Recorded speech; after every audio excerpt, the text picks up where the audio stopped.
Hello, welcome to today's lesson on advertising and cognitive dissonance. Let's get started. We're going to begin by talking about cognitive dissonance, which is a theory about feeling uncomfortable. Just like that E, not being with uncomfortable makes me feel very uncomfortable. So we'll begin by talking about cognitive dissonance. Cognitive dissonance is a mental state when people, quote, find themselves doing things that don't fit with what they know, or having opinions that do not fit with other opinions that they hold. Now, it may seem like this is a weird thing to have happen, but we don't make all of our decisions holistically. We often make one decision at a time, and many times we don't have the time to consider each decision in the context of our entire lives. We make each decision in the context of that moment. And so sometimes some of our decisions that we make don't make sense with each other. And so we end up having different beliefs or different values or different decisions that we've made in conflict with each other rationally or emotionally if we take them out and hold them next to each other. This mental state is distressing and we don't like it. We avoid it quite actively. This is called our adversive drive. This was known as in psychology and in cognitive dissonance theory, which picks it up from psychology. And this adversive drive makes us try not to be inconsistent. Or if we can't be consistent all the time, the adversive drive tries to make us not notice that we are being inconsistent because we just don't like it. It's very unpleasant to notice that you're not being consistent. The bigger the difference, the more upsetting it is to us. So here are some strategies that we use for reducing our dissonance. Sometimes these are strategies for not getting it in the first place, and sometimes these are strategies for not noticing it when it's there. The first is selective exposure. People avoid information that's likely to create dissonance. If I don't know about it, it can't hurt me. This is, for example, if I, so for instance, one might only read news from a particular news source because you know that you trust that news source and you don't want to have to always be figuring out whether you trust other news sources or not. But also you know that this news source will give you news from a particular viewpoint, and you don't want your viewpoint to be challenged all the time when you're just trying to understand what is happening in the world. And so you are getting your information always from the same viewpoint because you can just kind of have that viewpoint. We also just like to read information that we already agree with, and because, well, it makes us feel nice. It makes us happy. It also makes us feel more powerful because we were right. And being right gives us happy hormones, happy chemicals in our bodies. And so we like to find and read information that we already agree with. We like to consume content that we already agree with. And even before social media started to create algorithms that fed us information that we already agreed with, we sought it out and tried to find it. So this is not a new human behavior, but it is newly digitized. And so social media feeds giving us a lot of media that we already agree with is maybe new, but us seeking it out is not. We also like to hang out with people who have similar views to us, right? Because we want to talk about the stuff that we care about, and we want to talk about it with people who have kind of similar opinions, because we don't want to be fighting with our friends all the time or arguing with our friends all the time about stuff. We want to have kind of amenable conversations with them.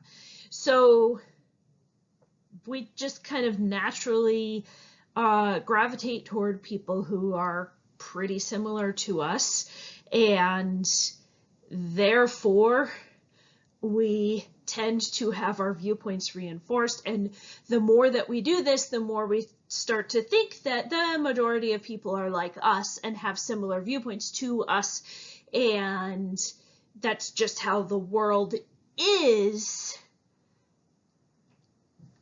And then we start to run into actual problems. So if you're starting to watch an advertisement, how might selective exposure create a problem for you in judging the credibility or the truthfulness of the advertisement? If you are selectively exposing yourself to information, how might that make it harder for you to know whether the claims in an advertisement are true or not? Go ahead and grab a friend or a pet or a stuffed animal. I have Guillermo, my trusty recording companion, and talk about this with them. Okay, I'm gonna put Guillermo back. The second strategy is post-decision dissonance. People experience high post-decision dissonance if an issue is really important to them, a person has delayed making the decision and it took them a long time to make up their mind, and or it's hard to take the decision back. For instance, buying a house is an important decision that's really hard to take back. Or choosing to break up with someone, or choosing to ask somebody out, even. If you've ever had somebody come to you and be like, I don't know if that was the right thing to do, they may be experiencing post-decision dissonance. And that doesn't mean that it wasn't the right decision. It means that the person just wants to be reassured that they did the right thing, that the option that they chose was the right option. We feel we don't like that sometimes we have to just make decisions, and life is full of choices, and sometimes there's not a clear correct path, that sometimes there are multiple correct paths for us. There are multiple good choices for us. There are multiple bad choices for us sometimes, and we just have to do our best and make a decision and go on. And it's not ultimately wonderful or awful which way we decide. It just is. But if it's a big deal, if it was an important issue, or it was hard for us to make up our mind, or it's kind of a permanent-y thing, it's hard for us to deal with the fact that we could have gone either way, or that we had to choose between two things or three things in a fairly definite manner. Our brains don't like it. We don't like it. And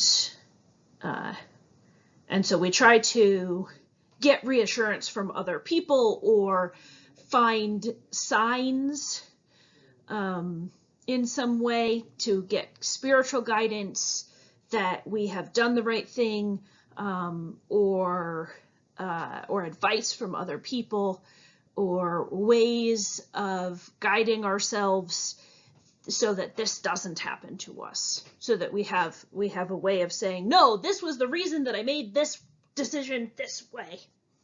And that's not always the way that we navigate this, but this can be a way that we navigate this. People with post-decision dissonance seek reassurance that they made the right choice.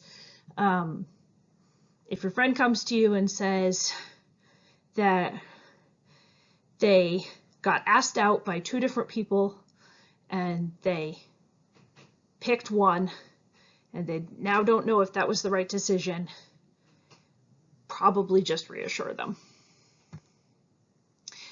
Now, advertisements. Know this. People who create advertisements know this.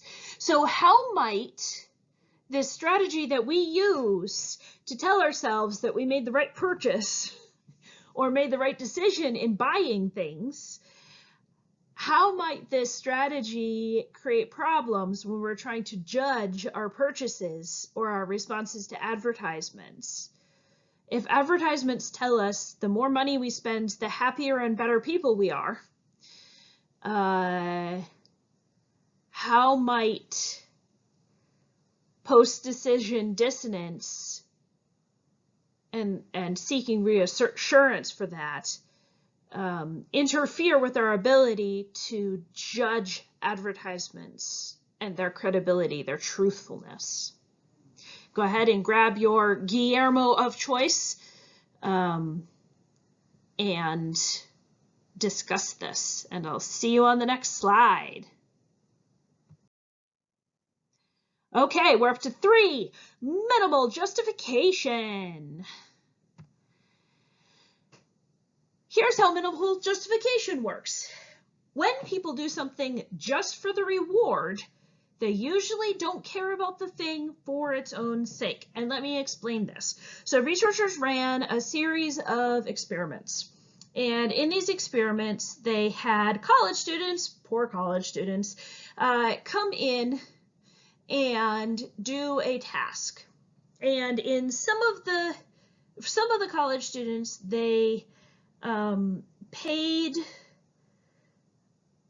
$20. Some of the college students, they paid $5. Some of the college students, they paid $1. And the task was super boring, like sorting buttons. Like black buttons go in this container and red buttons go in this container and blue buttons go in this container and green buttons go in this container, something like that, for an hour. And then the college student had to go tell the next college student who was going to have to do the task. They told them to go tell them that the task was interesting. The college students who got paid $1 for an hour of sorting buttons were very enthusiastic about having sorted buttons for an hour. And they told the people who in the waiting room who were going to have to sort buttons for an hour for $1 that the task was actually kind of, you got into this rhythm and it was meditative and it was like you were doing this for science and it was for the betterment of humanity, and it was actually really interesting to be doing this task. Whereas the people who got paid $20 said, it's boring, but at least you get paid $20 and it's much better than having to do other things. And the idea behind this is that if you're getting paid $20, you say, well, I'm doing this for the money. It's boring, but I'm doing it for the money, and the money is worth it, right? But if you're only getting paid $1 to sort buttons for an hour, that is not worth it for the money. And you have to give yourself a different reason. You have to tell yourself you are doing that for some reason other than $1. You can't possibly have sat there and sorted buttons for an hour for $1. People wouldn't do that.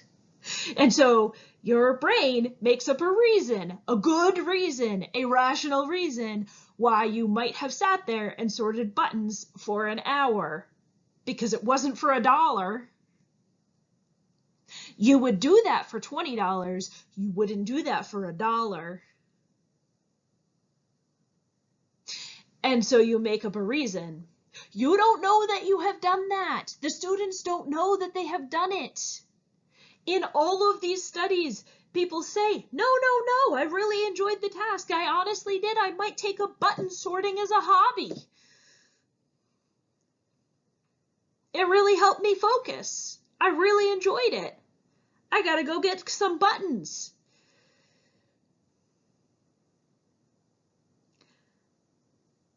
But it was only the people who got paid $1 who enjoyed sorting the buttons. None of the people who got paid $20 enjoyed sorting the buttons.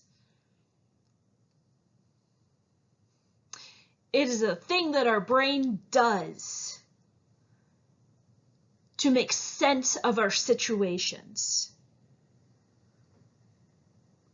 without us even knowing it. And this is called minimal justification. We try to make sense of what we are doing and why. So if there's a very small reward, people are more likely to become genuinely interested or to tell themselves that they like it.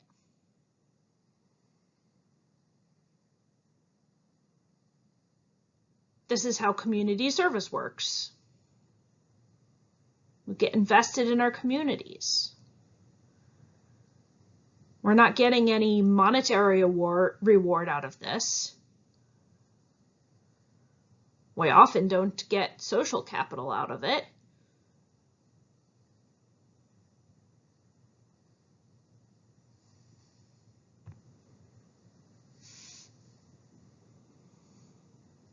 How might advertisers be using this against us? How might this be playing out in our social world? Not to be cynical, but to be smart, to be wise, to be on the lookout for ways that media, advertisements specifically, to be on the lookout for ways that advertisements might be exploiting this psychological tendency that humans have. How might this response that we have create problems with judging the claims of advertisements?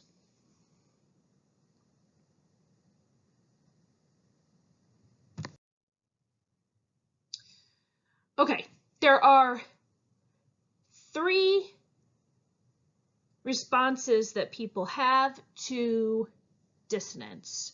The first is self-consistency.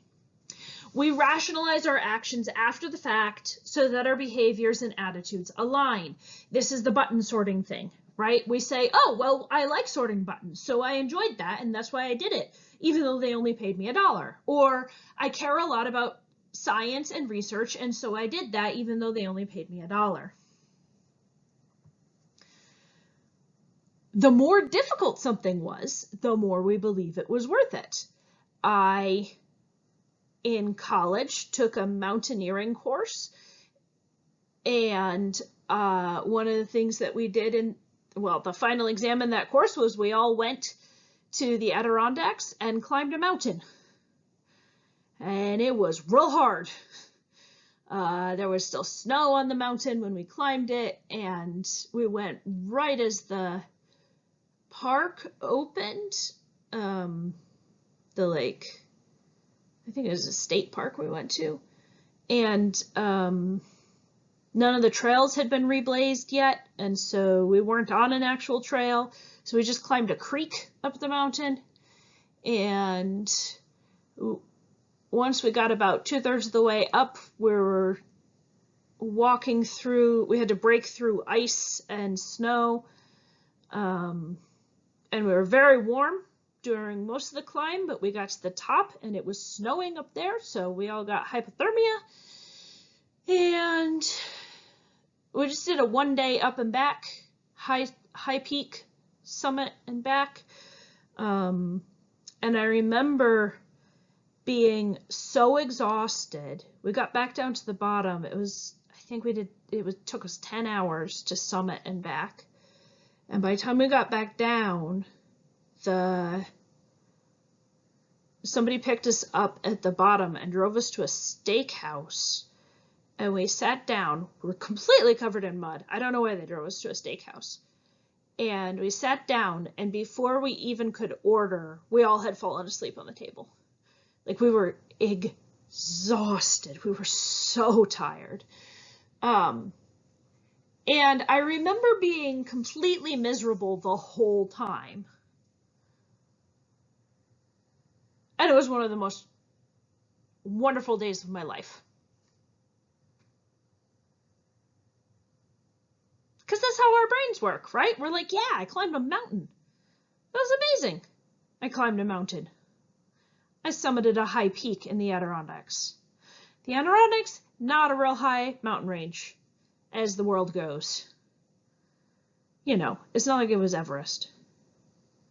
Still a pretty big achievement in my life.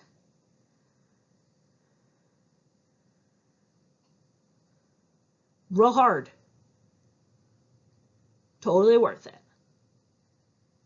Even though I was pretty much miserable the whole time.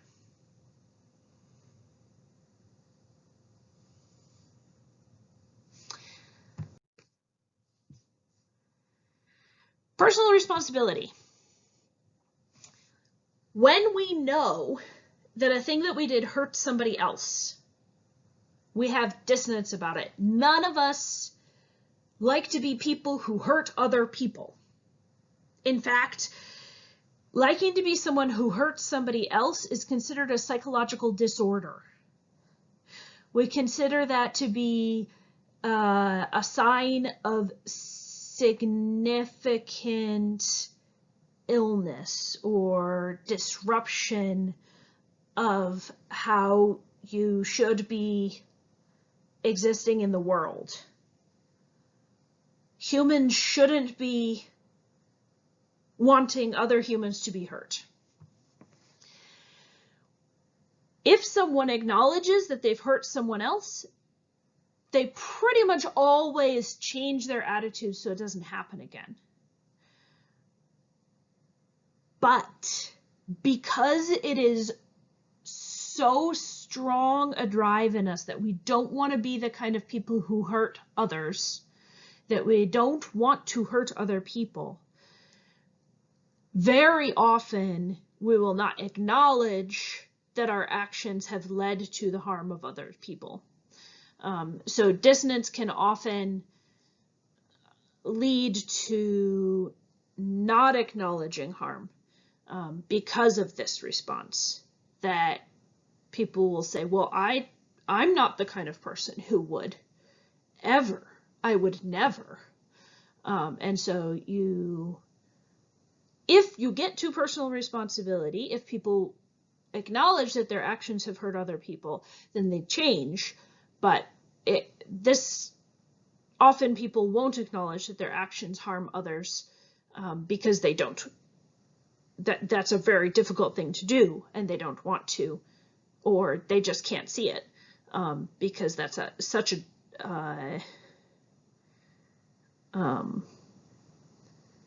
awful thing to face, and such a large thing to deal with, and often it's a very in our world right now, that's often a very abstract thing as well. That it's hard to figure out a response to. Like, I know that my phone, the fact that its manufacture involves some fairly horrific use of people in cobalt mines, in factories, some very unethical labor practices, some extremely unethical trade agreements, is very unsettling to me, but I don't know what to do about it. And that creates a lot of dissonance for me, but I don't know how to change it. And so I, most of the time, just ignore it because I don't know what to do to resolve it. So there can be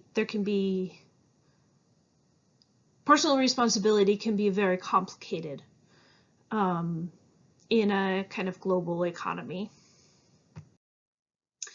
The third response that people often have to dissonance is self-affirmation, which is when people ignore dissonance by focusing on their own positive qualities instead, which is where I say, well, I have an iPhone, but also I donate to charity, so overall I'm a good person and I'm making the world better. Rather than changing an attitude, a person experiencing dissonance can instead deny, ignore, or trivialize the issue. I'm sure that those cobalt miners getting paid $1 a day and dying when they're 23 years old, it's better than the life they would have had otherwise.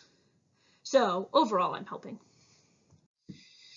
All right, so according to this theory, to be an effective persuader, and we'll come back to advertising now, you should be friendly. So you're not seen as part of the hostile information that people don't want to be exposed to, right? You don't want to be avoided by them. You want to be accepted by them. So you don't want to be part of the information people are avoiding. You want to be friendly. You want to use the minimum effective amount of reward so that people are invested in you. You want people to think about the harm that they might do and what their personal responsibility is in the situation. And you want to appeal to their existing values and beliefs, showing how they can remain self-consistent. Because you don't want to interrupt people's self-consistency or sense of self-consistency. You want people to still feel like they are good people who are not harming other people, who are staying true to their values and are who they think they are. What would an optimally effective advertisement look like if you use these principles? We'll come back to this. All right, so let's talk about advertising for a little bit. Just buy it. Ads are old. It's advertising that's new. Here is an ancient advertisement for wine. It's in Latin? Rome, sorry. Yeah, so it's in Latin. This is a wine advertisement from ancient Rome.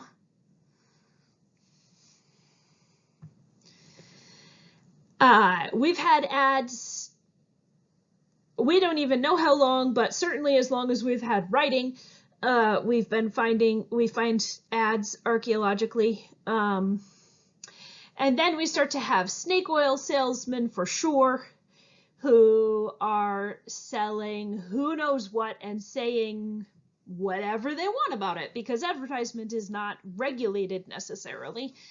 This is a real label on a real cough syrup from the 1800s. Let's read this together.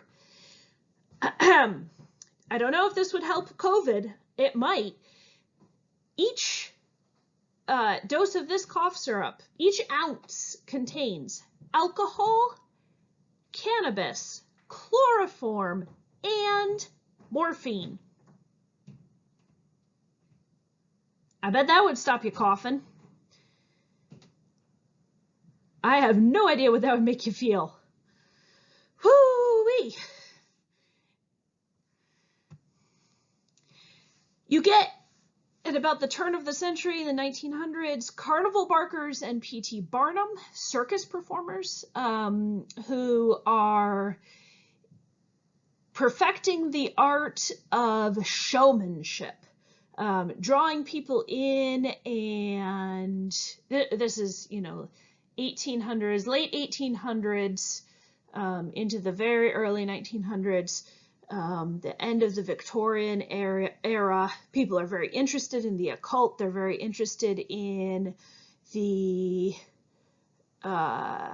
extraordinary, the spiritual, in a spirit sense rather than a religious sense, and although also in a religious sense, and you get carnivals and circuses as very popular at this time, and people traveling around showing wonders. And some of these are scams and hoaxes, and some of these are real, but a lot of them are due to the showmanship and the presentation of them. And so you get a lot of display and presentation, and that starts to be connected to products, some of which are, have alcohol and cannabis and chloroform and morphine in them, which I sure bet will knock you out and keep you from coughing all night. So I bet that really does work as cough syrup. I don't know what else it does to you, but I bet that works as cough syrup. But then you also have people who are selling something that has this label on it that's just like sugar water. And so you don't have any regulation. You don't have any way of telling what is going to kill you and what is going to just be sugar water and what is going to be effective. And then you have just like a lot of showmanship around everything at the same time. You also, at the same time, have like doctors endorsing things like Guinness beer. In the early 1900s, doctors would prescribe that nursing mothers drink a pint of Guinness every day because it had so many calories in it, that it would provide a lot of nutrition and calories. And so you've got a Guinness a day is good for you as a slogan that was approved that Guinness was allowed to use, right? In the 19-teens, we get Edward Bernays, who is a U.S. propagandist, and he invents modern propagandistic advertising. He starts to do things like he holds a beauty pageant, but he hires all the models who are in the beauty pageant, and he pays all of them to smoke cigarettes because he's actually being paid by the cigarette company who wants to start to get women to smoke. Women weren't smoking prior to this. It's seen as a not ladylike thing to do. But they feel like 50% of the population not smoking is not a good idea for them and their sales. And so they hired they hire Edward Bernays to try to help them out on this, and Edward Bernays holds a beauty competition, and he pays all the models to smoke cigarettes during it so that people see them smoking cigarettes and start to associate smoking with being thin and beautiful in women, and start to think that probably women smoke cigarettes, and particularly thin and beautiful women smoke cigarettes, and if they do that, then other women can, and so that starts to happen. He also is responsible for getting us to think that bananas are very nutritious for us, that we probably want to pay a lot of money for lobsters, which before that were just ground up and used for fertilizer because they were considered trash food, and also that we should eat bacon for breakfast. Bacon was also considered kind of like trash food before that. Oh yeah, also with this is going back a little bit to the mid-1800s during the time of Abraham Lincoln, also Jules Verne, and like Thomas Edison, Arthur Conan Doyle, who wrote Sherlock Holmes, and Pope Leo XIII. All these folks were drinking this stuff called Vin Mariani, which was red wine mixed with cocaine. Extremely popular drink that they had in the 1800s, and everybody drank a lot of until the early 1900s, when everybody decided maybe we shouldn't be drinking cocaine all the time. But cocaine was, they decided, in fact, not that cocaine was bad, but that alcohol was bad, and had prohibition. But soft drinks were still okay, and so Coca-Cola became extremely popular because it still had cocaine in it, but it did not have alcohol in it, and so people could still drink that and get their cocaine fix without having to have alcohol. And so Coca-Cola became suddenly extremely popular because of it still had cocaine, which people didn't realize they were addicted to, but they noticed that they really, really liked Coca-Cola when they suddenly couldn't have Vin Mariani. World War II accelerated propaganda all over the world. The United States, Britain, Germany, France, the USSR, etc., all started to pump up the propaganda machine, which, again, Edward Bernays had just invented propaganda as an idea of using what seemed like natural spectacles to kind of trick people into changing their behaviors. World War II governments started to form entire departments to do this, to get people behind the war effort. Some subtly and some not subtly at all. Here is a US poster from World War II. A sailor drowning, pointing at you, saying, "Someone docked."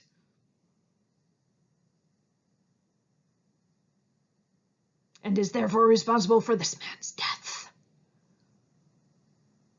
Trying to get people to keep the secrets from the enemy, not tell anyone at all what they know about any troop movements, etc. Here's another good one. When you ride alone, you ride with Hitler. Join a car sharing club today. And we think our advertisements are heavy-handed right now. They were not messing around. World War II. Imagine. So they produced a lot of these kinds of posters. trying to get everybody to care a lot about the war and take a lot of action around conserving resources and the way that they spoke and communicated, etc. And then we got to mass media, right? Television, well, radio first, and then television, and then the internet, and we got lots of ads everywhere all the time. Hey, magazines. Here's some Lego. These are Lego Technics, which came out in the, I want to say early 90s. They were very exciting when they came out because you could, for the first time, build things that were more like real engines and mechanical things. Here is a truck ad, also from a magazine, also from the 80s or 90s, late 80s, early 90s. I think that's from the 90s. And suddenly you have advertising everywhere. Everywhere. Everywhere. Everywhere.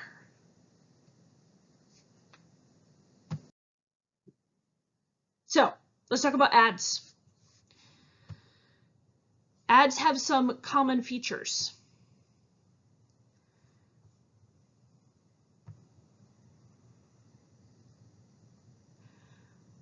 They are repetitious. There's a reason that we see the Nike swoosh all the time. There's a reason that we hear, just do it, or see it. There's also a reason that even though Coca-Cola has the largest global market share of any soft drink company, they still run ads. It's not like nobody's heard of Coca-Cola.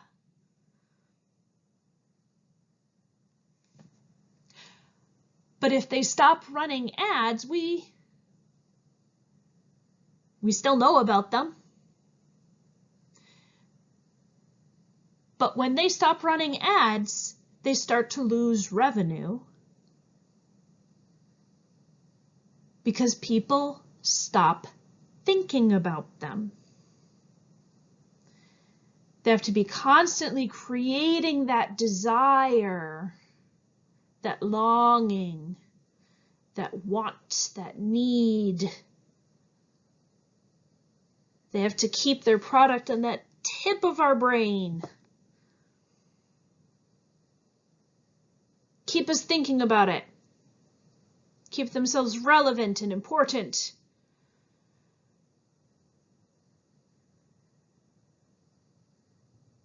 Coca-Cola, Coca-Cola.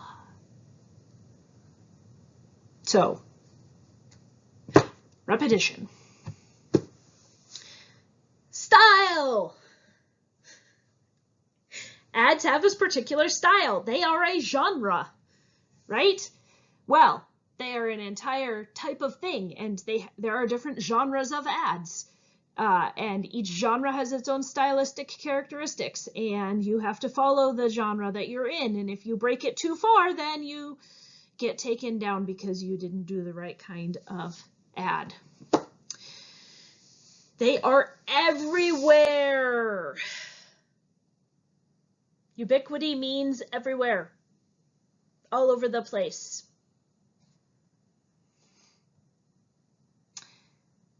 Ads also appeal to shared needs.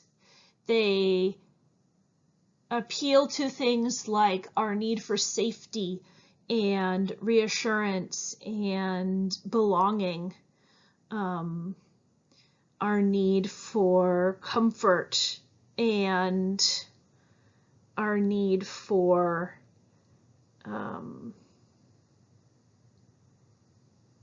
to feel like we matter. And ads target specific demographics, particularly internet ads. can do this in a way that mass media ads cannot. Mass media ads can target specific demographics, magazines in particular, right? Because magazines, as we remember from earlier in the semester, go out to subgroups of people, and so you can put an ad in a magazine and know that it's going to go to a specific subgroup of people, so you can research that subgroup of people, figure out how they connect to your product, and make an advertisement that's persuasive to that specific group of people, send it out in a magazine. So magazines used to be really, really good ways to advertise a product to a specific demographic. Whereas a newspaper, you would be advertising to a specific geographic region, which is another way to target a specific demographic. A television ad, you are targeting a specific demographic that watches a specific show. And so you could do that. Now it's all about internet ads, and there you can target extremely specific demographics to the point where it is controversial how specific the demographics can be for targeted internet ads. And ads create and fulfill a need to consume products. So, how has the internet changed advertising? Has the internet caused the advertising industry to struggle at all? You should be able to answer this question from the textbook. Why or why not? How has advertising changed the internet and how the internet works? Use your own experience and, again, the textbook to answer these questions. All right, that's all. Make sure that you do your homework for this class. You should turn in Media Tracking 8, which is about the advertisements that you encounter in your life. And also read Chapter 11 about public relations, which we will talk about in the next class. I will see you then. I hope you have a wonderful day. Bye.